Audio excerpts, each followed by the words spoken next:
बहुत ही महत्वपूर्ण और बहुत ही एक्सक्लूसिव तस्वीरें आप देख पा रहे हैं कि इन तस्वीरों के जरिए जिसमें कि प्रधानमंत्री नरेंद्र मोदी, मध्य प्रदेश के मुख्यमंत्री शिवराज सिंह चौहान और तमाम जो इस कार्यक्रम से जुड़े जो लोग हैं वो इस कार्यक्रम स्थल पर मौजूद। और ये देखिए, प्रधानमंत्री उन तमाम 8 चीतों को, उनके क्रेट्स को अब ये खोल दिया गया। और ये देखिए, पहला चीता खुद फोटोग्राफी करते हुए। ये बहुत ज़्यादा ये महत्वपूर्ण पल। आप सोचिए, 70-75 साल हो गए हमारे देश में चीते विलुप्त हो गए थे, और उस विलुप्ति के बाद कई सालों तक बहुत विचार विमर्श के बाद कि आखिरकार फिर से हमारे जंगलों में कैसे चीतों की वापसी हो सके। ये देखिए, ये वही चीते, अब हमारे नामीबिया के ये चीते अब कूनो नेशनल पार्क में पहुंच चुके हैं। ये आसपास के वातावरण को देख रहे हैं, महसूस कर रहे हैं, क्योंकि एक बहुत ही अलग इन्हें एहसास हो रहा होगा नामीबिया के जंगलों से।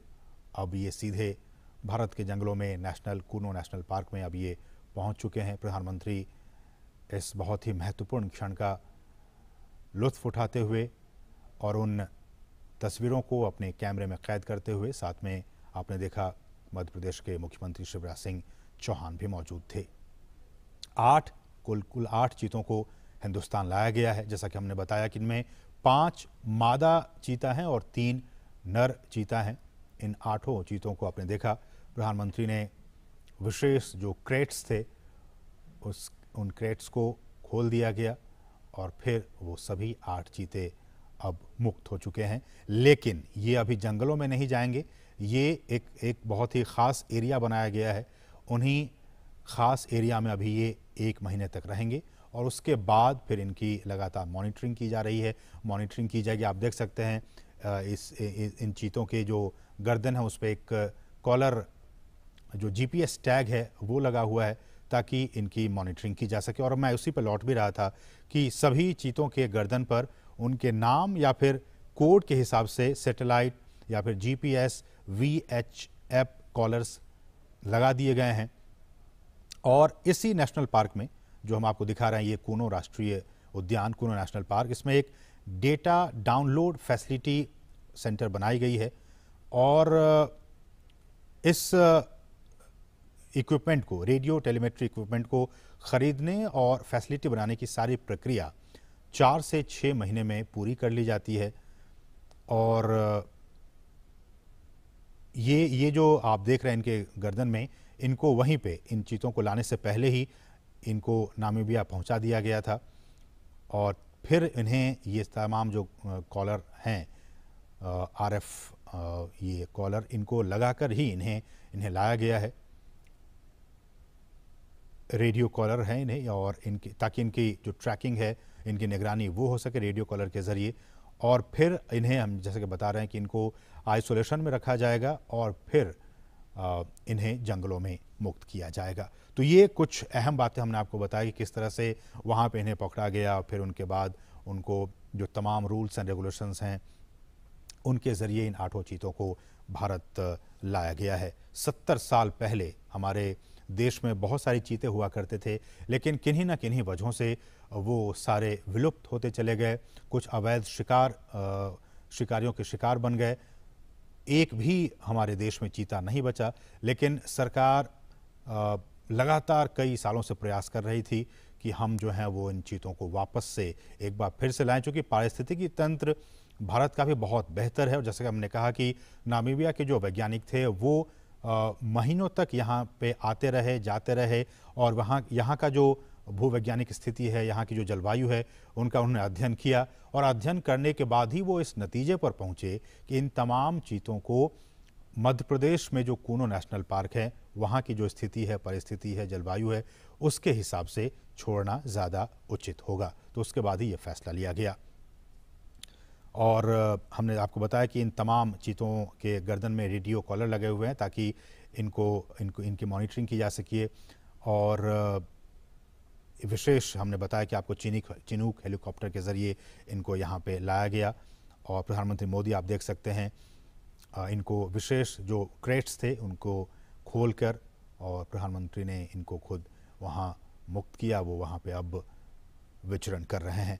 जो चीता प्रोजेक्ट है, अगर मैं इसकी बात करूं, ये भी बहुत महत्वपूर्ण है आपके लिए जानना कि किस तरह से भारत में चीतों को एक बार फिर से बसाने की यहाँ पे कार्य योजना बनाई गई और इस योजना के तहत 5 साल में देश के कई नेशनल पार्क में ऐसी उम्मीद की जा रही है, जो हमारे वैज्ञानिक हैं, जीव वैज्ञानिक हैं, उनकी तरफ से ये कहा जा रहा है कि अगर ये ट्रांसलोकेशन और यहाँ पे ये सारी चीज़ें सही अनुमान के मुताबिक प्लानिंग के हिसाब से सब कुछ ठीक रहा तो आने वाले 5 से 10 साल में इनके ज़रिए और भी जो बच्चे होंगे उनको ऐसे उम्मीद की जा रही है कि 40 से 50 चीते पैदा होंगे और फिर उनको देश के अलग अलग नेशनल पार्क में फिर उन्हें बसाया जाएगा। बहुत ही महत्वपूर्ण। अभी तो सिर्फ ये 8 चीते कूनो नेशनल पार्क में आए हैं, लेकिन इन के बाद इनकी जब आबादी बढ़ेगी, ऐसी उम्मीद की जा रही है कि 40 से 50 के तादाद में इनकी आबादी होगी आने वाले 5 सालों में, तो उसके बाद इनको फिर देश के अलग अलग नेशनल पार्क में फिर इन चीतों को बसाने का काम किया जाएगा।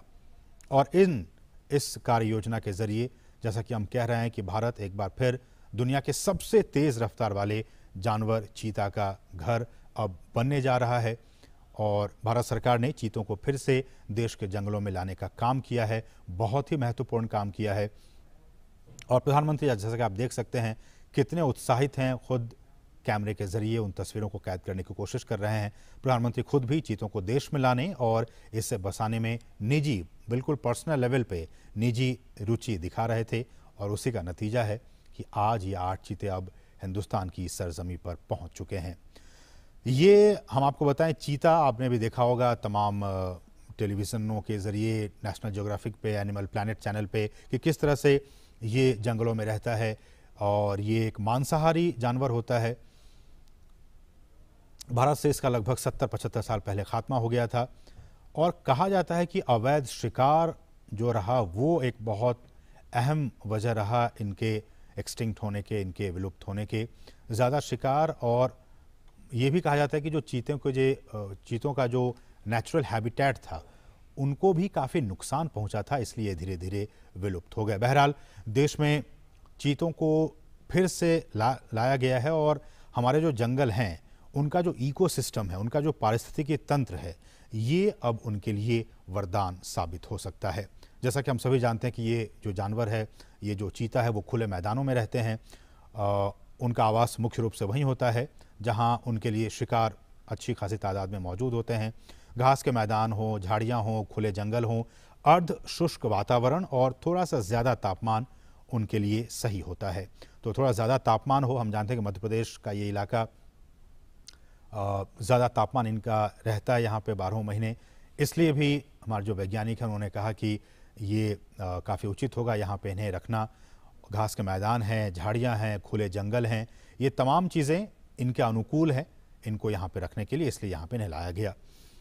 चीतों को बचाने के लिए उनके शिकार करने के आधार, उनको हमें बचाने की ज़रूरत है। उनके शिकार के आधार करने के आधार को हमें बचाना होगा, जिसमें कुछ खतरे में पड़ी प्रजातियां भी शामिल हैं, बल्कि घास के मैदानों की जो दूसरी अन्य लुप्त प्राय प्रजातियां हैं और खुले वनों का जो इकोसिस्टम है, जो पारिस्थितिकी तंत्र है, उन्हें भी हमें बचाना होगा। जिस बेस पे हम वही कह रहे हैं कि जिस बेस पे, जिस आधार पे ये तमाम चीते यहाँ जिंदा रहेंगे, यहाँ रहेंगे, उस बेस को भी, उस आधार को भी हमें बचा कर रखना होगा, तभी तो ये उस इकोसिस्टम में आराम से रह पाएंगे। इसलिए भी हम बार बार ये कह रहे हैं और सरकार भी कह रही है कि उस सिस्टम को, उस बेस को हमें बचा कर रखना होगा। चीतों को वापस लाने से देश में खुले जो जंगल हैं उनको बचाने के काम को भी अब काफ़ी मजबूती मिलेगी। और ये भी देखा गया कि बड़े जो मांसाहारी जानवरों में मानव जो इंटरेस्ट है, ह्यूमन इंटरेस्ट, मानव हितों के साथ संघर्ष चीतों में सबसे कम पाया जाता है। दूसरे जो ऐसे वाइल्ड एनिमल्स होते हैं उनके साथ मैन एनिमल कॉन्फ्लिक्ट होते रहते हैं, अक्सर होते रहते हैं, लेकिन चीतों के साथ ऐसा नहीं है। चीतों के साथ जो मैन एनिमल कॉन्फ्लिक्ट है वो बाकी जो ऐसे एनिमल्स हैं, वाइल्ड एनिमल्स हैं, उनके मुकाबले काफ़ी कम ऑब्जर्व किया गया है, काफ़ी कम देखा गया है। वो सामान्यतया मनुष्यों के लिए खतरा नहीं होते हैं और जो बड़े पशु हैं उन पे भी वो सामान्यतया हमला नहीं करते हैं। और wild life trust of India ने इसकी शुरुआत की थी कि किस तरह से इसको लाया जाए, और दुनिया भर के विशेषज्ञों, पर्यावरण, वन और जलवायु परिवर्तन मंत्रालय सहित भारत सरकार के कई अधिकारियों, राज्य सरकार के अधिकारियों ने इसके लिए कई दौर की बैठकें की। भारत सरकार के अधिकारी, मध्य प्रदेश सरकार के अधिकारी, वन विभाग के अधिकारी, नामीबिया से जुड़े अधिकारी, इन तमाम अधिकारियों की कई महीनों से लगातार बैठकें हो रही थी ताकि ये सारा जो काम है वो बहुत ही इजी वे में हो सके। और इसके लिए जो साइट सर्वे का काम है उसका फैसला लिया गया था। और हालांकि इसके बाद ये भी खबरें आई कि वैसे राज्यों में इन्हें छोड़ा जाए जहां की पहले से चीता पाए जाते थे और उन्हें ही प्रायोरिटी बेसिस पर उन राज्यों को सिलेक्ट किया जाए। तो उसके बाद नाम आया, गुजरात का नाम आया, राजस्थान का नाम आया, छत्तीसगढ़ का नाम आया, मध्य प्रदेश का नाम आया कि ये ऐसे राज्य हैं जहां की आज से 70 साल पहले चीता पाए जाते थे। अब हमारे जो वैज्ञानिक थे, हमारे जो अधिकारी थे, उनके मन में ये आया कि फिर अब इन तमाम जो राज्य हैं, गुजरात, राजस्थान, छत्तीसगढ़, मध्य प्रदेश, ये तमाम राज्यों में से नामीबिया से जो चीते लाए जाएंगे उनके लिए सबसे मुफीद, सबसे एडेप्टेटिव एटमॉस्फेयर कहाँ होगा जहाँ कि वो अपने आप को अच्छे से ढाल सकें। तो फिर जीव विज्ञानियों ने ये फैसला लिया कि इनके लिए मध्य प्रदेश ही सबसे उपयुक्त जगह है। मध्य प्रदेश का कूनो राष्ट्रीय उद्यान सबसे उपयुक्त जगह है जहाँ की इसे रखा जा सकता है, छोड़ा जा सकता है। तो उसके बाद ही यह फैसला लिया गया और फिर नामीबिया से हमने बताया कि किस तरह से इन 8 चीतों को यहाँ पे लाया गया है। अधिकतम दूरी आपने देखा होगा नेशनल ज्योग्राफिक चैनल पे या फिर एनिमल प्लैनेट चैनल पे, किस तरह से ये कितनी स्पीड में इस पृथ्वी पर अगर सबसे स्पीड में अगर दौड़ने वाला कोई प्राणी है तो वो चीता है। अधिकतम गति इसकी 450 मीटर तक ही दौड़ सकता है, लेकिन 1 मिनट में बहुत ज़्यादा स्पीड में ये दौड़ता है। 450 मीटर तक दूरी तक ये दौड़ सकता है अधिकतम गति से। और कहा जाता है कि दौड़ने के दौरान चीते के शरीर का जो तापमान है वो काफ़ी ज़्यादा बढ़ जाता है, इसलिए ये बहुत दूर तक नहीं दौड़ पाते हैं। बहुत स्पीड में दौड़ पाते हैं लेकिन बहुत दूर तक नहीं दौड़ पाते हैं, क्योंकि इससे इनके शरीर का जो हीट है वो काफ़ी बढ़ जाता है। और कहा जाता है कि जो तापमान है इनके शरीर का वो करीब 2.5 डिग्री सेल्सियस तक बढ़ जाता है। और ऐसे में जो इनका जो दिमाग होता है, ब्रेन, वो इस बढ़ी हुई गर्मी को सहन नहीं कर पाता है, झेल नहीं पाता है और वो अचानक ही दौड़ना बंद कर देता है। आपने देखा होगा तमाम जो प्रोग्राम्स बनते रहते हैं उसके ज़रिए, और ये 1 मिनट तक किसी भी शिकार का पीछा करता है और अगर वो नहीं मार पाता है तो फिर ये उसका पीछा करना छोड़ देता है। तो ये कुछ अहम बातें, हालांकि आप इसके बारे में जानते होंगे। एक बार फिर से हम आपको बता दें कि ये जो चीते लाए गए हैं उनमें से 3 नर हैं और 5 मादा हैं। 2 नर चीतों की उम्र जो है वो 5.5 साल के आसपास है और कहा जाता है कि दोनों भाई हैं। इनमें भी काफ़ी कुछ ये बातें काफ़ी महत्वपूर्ण रखती हैं कि इनके आपस के संबंध कैसे हैं। कई बार ये आपस में एक दूसरे को भी दुश्मन समझ बैठते हैं। तो कहा जा रहा है कि जिन चीतों को लाया गया उसमें से 2 जो नर हैं वो आपस में भाई हैं और दोनों नामीबिया के ओडजीवारेंगो, अगर मैं प्रोनाउंसिएशन ठीक से नहीं कर पा रहा हूँ तो मुझे माफ़ कीजिएगा, ओडजीवारेंगो स्थित जो निजी रिजर्व फॉरेस्ट हैं वहाँ से इन दोनों भाइयों को लाया गया है, 2 नर चीतों को लाया गया है। जो तीसरा नर है उसकी उम्र 4.5 साल है। इसका मतलब कि ये जो 2 नर हैं जिनकी उम्र 5.5 साल, उनसे ये थोड़ा छोटा है, 4.5 साल इसकी उम्र है और इसे नामीबिया के एरिंडी प्राइवेट गेम रिजर्व से लाया गया है। और 5 मादा चीतों में से एक 2 साल का है, 2 साल की है, एक 2.5 साल की है, एक 3 से 4 साल की, तो 2 जो है वो 5-5 साल की हैं। तो 2 जो मादा चीता है वो 5-5 साल की उनकी उम्र है और एक 2 साल की है, एक 2.5 साल की और एक जो है वो 3 से 4 साल के बीच की इनकी उम्र है। और जैसा कि हमने कहा कि ये 30 दिनों तक पीएम मोदी ने 3 चीतों को पार्क में छोड़ दिया है। ये हम आपको ताज़ा अपडेट बता रहे हैं। 8 में से 3 चीतों को पार्क में छोड़ा जा चुका है। प्रधानमंत्री नरेंद्र मोदी ने बाड़े में छोड़े गए इन चीतों की तस्वीरें ली, आपने देखा इन तस्वीरों के ज़रिए। और कूनो जबकि अब ये पहुंच चुके हैं, 30 दिनों तक ये क्वारंटीन रहेंगे और उसके बाद फिर उनके स्वास्थ्य और बाकी जो एक्टिविटीज़ हैं उन पर लगातार नज़र रखी जा रही है, आगे भी नज़र रखी जाएगी। और अगर इन 30 दिनों तक सब कुछ ठीक रहा तो फिर इन 8 चीतों को जंगल में छोड़ दिया जाएगा। और कूनो ये भी जैसा कि हमने कहा कि चीतों के लिए कूनो नेशनल पार्क क्यों ही इसी पार्क को क्यों चुना गया। हालांकि हमने कहा कि गुजरात भी पहले वहाँ पे चीते पाए जाते थे और बाकी जो राज्य मध्य प्रदेश की बात हो, छत्तीसगढ़ की बात हो, ये सारे क्लाइमेट के हिसाब से, इनके रहन सहन के हिसाब से वो सारी चीज़ें मुफीद थी। लेकिन बावजूद इसके कूनो नेशनल पार्क क्यों चुना गया, तो ऐसा कहा जाता है कि करीब 1 दशक पहले गिर के जो एशियाई शेर हैं उनको यहाँ तैयार किया गया था लाने के लिए। हालांकि इन शेरों को यहाँ नहीं लाया जा सका और कहा जाता है कि स्थानांतरण की सारी तैयारियां भी पूरी हो गई थी। शेर के शिकार के लिए जैसा कि आप जानते हैं कि चीतल हो, संभल, ऐसे जानवरों को भी यहाँ पे स्थानांतरित किया गया था। लेकिन शेर के लिए की गई तैयारी अब इन चीतों के लिए, ये जो 8 चीते हैं उनके स्थानांतरण के लिए अब काम आ जाएगी। और मध्य प्रदेश सरकार भी काफ़ी एक्टिव थी। उन्होंने कूनो के अलावा मध्य प्रदेश के ही नौरादेही वन्य अभ्यारण्य हो या फिर राजस्थान में भैंसोड़गढ़ हो वन्य जीव परिसर, इन तमाम राज्य सरकारों की तरफ से भी वैज्ञानिक आकलन कराया गया था और आकलन के बाद ही कूनो नेशनल पार्क में इन्हें छोड़ने का फैसला लिया गया।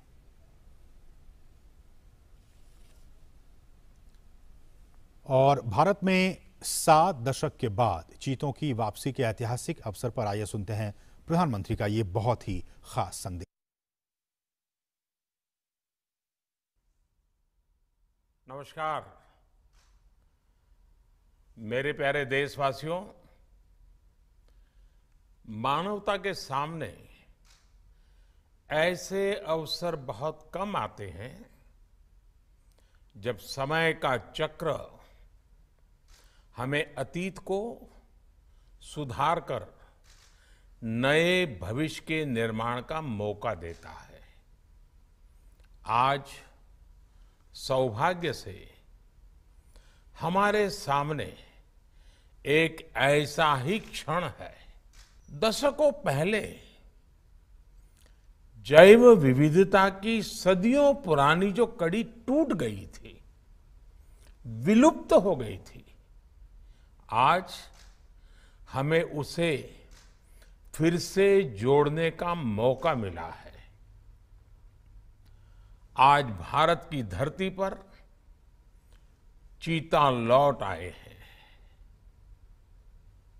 और मैं ये भी कहूंगा कि इन चीतों के साथ ही भारत की प्रकृति प्रेमी चेतना भी पूरी शक्ति से जागृत हो उठी है। मैं इस ऐतिहासिक अवसर पर सभी देशवासियों को बहुत बहुत बधाई देता हूं। विशेष रूप से मैं हमारे मित्र देश नामीबिया और वहां की सरकार का भी धन्यवाद करता हूं, जिनके सहयोग से दशकों बाद चीते भारत की धरती पर वापस लौटे हैं। मुझे विश्वास है ये चीते न केवल प्रकृति के प्रति हमारी जिम्मेदारियों का बोध कराएंगे, बल्कि हमारे मानवीय मूल्यों और परंपराओं से भी अवगत कराएंगे। साथियों, जब हम अपनी जड़ों से दूर होते हैं तो बहुत कुछ खो बैठते हैं। इसलिए ही आजादी के इस अमृत काल में हमने अपनी विरासत पर गर्व और गुलामी की मानसिकता से मुक्ति जैसे पंच प्राणों के महत्व को दोहराया है। पिछली सदियों में हमने वो समय भी देखा है जब प्रकृति के दोहन को शक्ति प्रदर्शन और आधुनिकता का प्रतीक मान लिया गया था। 1947 में जब देश में केवल आखिरी 3 चीते बचे थे तो उनका भी साल के जंगलों में निष्ठुरता और गैर जिम्मेदारी से शिकार कर लिया गया। ये दुर्भाग्य रहा कि हमने 1952 में चीतों को देश से विलुप्त तो घोषित कर दिया, लेकिन उनके पुनर्वास के लिए दशकों तक कोई सार्थक प्रयास नहीं हुआ। आज आजादी के अमृत काल में अब देश नई ऊर्जा के साथ चीतों के पुनर्वास के लिए जुट गया है। अमृत में तो वो सामर्थ्य होता है जो मृत को भी पुनर्जीवित कर देता है। मुझे खुशी है कि आजादी के अमृत काल में कर्तव्य और विश्वास का ये अमृत हमारी विरासत को, हमारी धरोहरों को और अब चीतों को भी भारत की धरती पर पुनर्जीवित कर रहा है। इसके पीछे हमारी वर्षों की मेहनत है। एक ऐसा कार्य राजनीतिक दृष्टि से जिसे कोई महत्व नहीं देता, उसके पीछे भी हमने भरपूर ऊर्जा लगाई। इसके पीछे एक विस्तृत चीता एक्शन प्लान तैयार किया गया। हमारे वैज्ञानिकों ने लंबी रिसर्च की, साउथ अफ्रीकन और नामीबियाई एक्सपर्ट के साथ मिलकर काम किया। हमारी टीम्स वहां गई, वहां के एक्सपर्ट भी भारत आए। पूरे देश में चीतों के लिए सबसे उपयुक्त क्षेत्र के लिए वैज्ञानिक सर्वे किए गए और तब कूनो नेशनल पार्क को इस शुरुआत के लिए चुना गया। और आज हमारी वो मेहनत परिणाम के रूप में हमारे सामने है। साथियों, ये बात सही है कि जब प्रकृति और पर्यावरण का संरक्षण होता है तो हमारा भविष्य भी सुरक्षित होता है, विकास और समृद्धि के रास्ते भी खुलते हैं। कूनो नेशनल पार्क में जब चीता फिर से दौड़ेंगे तो यहां का ग्रासलैंड इकोसिस्टम फिर से रिस्टोर होगा, बायोडायवर्सिटी और बढ़ेगी। आने वाले दिनों में यहां इको टूरिज्म भी बढ़ेगा, यहां विकास की नई संभावनाएं जन्म लेगी, रोजगार के अवसर बढ़ेंगे। लेकिन साथियों, मैं आज आपसे सभी देशवासियों से एक आग्रह भी करना चाहता हूं। कूनो नेशनल पार्क में छोड़े गए चीतों को देखने के लिए देशवासियों को कुछ महीने का धैर्य दिखाना होगा, इंतजार करना होगा। सहयोग करना होगा। आज ये चीते मेहमान बनकर आए हैं, इस क्षेत्र से अनजान है। कूनो नेशनल पार्क को ये चीते अपना घर बना पाए, इसके लिए हमें इन चीतों को भी कुछ महीने का समय देना होगा। अंतर्राष्ट्रीय गाइडलाइंस पर चलते हुए भारत इन चीतों को बसाने की पूरी कोशिश कर रहा है। हमें अपने प्रयासों को विफल नहीं होने देना है। साथियों, दुनिया आज जब प्रकृति और पर्यावरण की ओर देखती है तो सस्टेनेबल डेवलपमेंट की बात करती है, लेकिन प्रकृति और पर्यावरण, पशु और पक्षी भारत के लिए एक केवल सस्टेनेबिलिटी और सिक्योरिटी के विषय ही सिर्फ है ऐसा नहीं है। हमारे लिए ये हमारी सेंसिबिलिटी और स्पिरिचुअलिटी का भी आधार है। हम वो लोग हैं जिनका सांस्कृतिक अस्तित्व सर्वम खल्विदम ब्रह्म इस मंत्र पर टिका हुआ है। अर्थात संसार में पशु, पक्षी, पेड़, पौधे, जड़, चेतन जो कुछ भी है वो ईश्वर का ही स्वरूप है, हमारा अपना ही विस्तार है। हम वो लोग हैं जो कहते हैं परम परोपकारार्थम यो जीवति सह जीवति, अर्थात खुद के फायदे को ध्यान में रख करके जीना वास्तविक जीवन नहीं है। वास्तविक जीवन वो जीता है जो परोपकार के लिए जीता है। इसलिए हम जब खुद भोजन करते हैं उसके पहले पशु पक्षियों के लिए अन्न निकालते हैं। हमारे आसपास रहने वाले छोटे से छोटे जीव की भी चिंता करना हमें सिखाया जाता है, बचपन से सिखाया जाता है। हमारे संस्कार ऐसे हैं कि कहीं अकारण किसी जीव का जीवन चला जाए तो हम अपराध बोध से भर जाते हैं। फिर किसी पूरी जीव जाति का अस्तित्व ही अगर हमारी वजह से मिट जाए, ये हमें कैसे स्वीकार हो सकता है? आप सोचिए, हमारे यहां कितने ही बच्चों को ये पता तक नहीं होता है कि जिस चीता के बारे में सुनकर वो बड़े हो रहे हैं वो उनके देश से पिछली शताब्दी में ही लुप्त हो चुके हैं।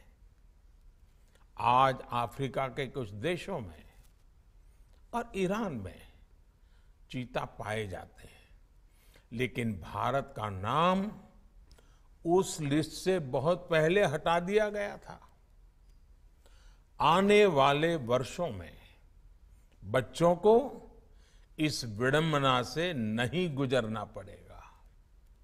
मुझे विश्वास है वो चीता को अपने ही देश में कूनो नेशनल पार्क में दौड़ता देख पाएंगे। चीता के जरिए आज हमारे जंगल और जीवन उसका एक बड़ा शून्य भर रहा है। साथियों, आज 21वीं सदी का भारत पूरी दुनिया को संदेश दे रहा है कि इकोनॉमी और इकोलॉजी कोई विरोधाभासी क्षेत्र नहीं है। पर्यावरण की रक्षा के साथ ही देश की प्रगति भी हो सकती है। ये भारत ने दुनिया को करके दिखाया है। आज एक और हम विश्व की तेजी से बढ़ती अर्थव्यवस्था में शामिल है, तो साथ ही देश के वन क्षेत्रों का विस्तार भी तेजी से हो रहा है। साथियों, 2014 में हमारी सरकार बनने के बाद से देश में करीब करीब 250 नए संरक्षित क्षेत्र जोड़े गए हैं। हमारे यहां एशियाई शेरों की संख्या में भी बड़ा इजाफा हुआ है।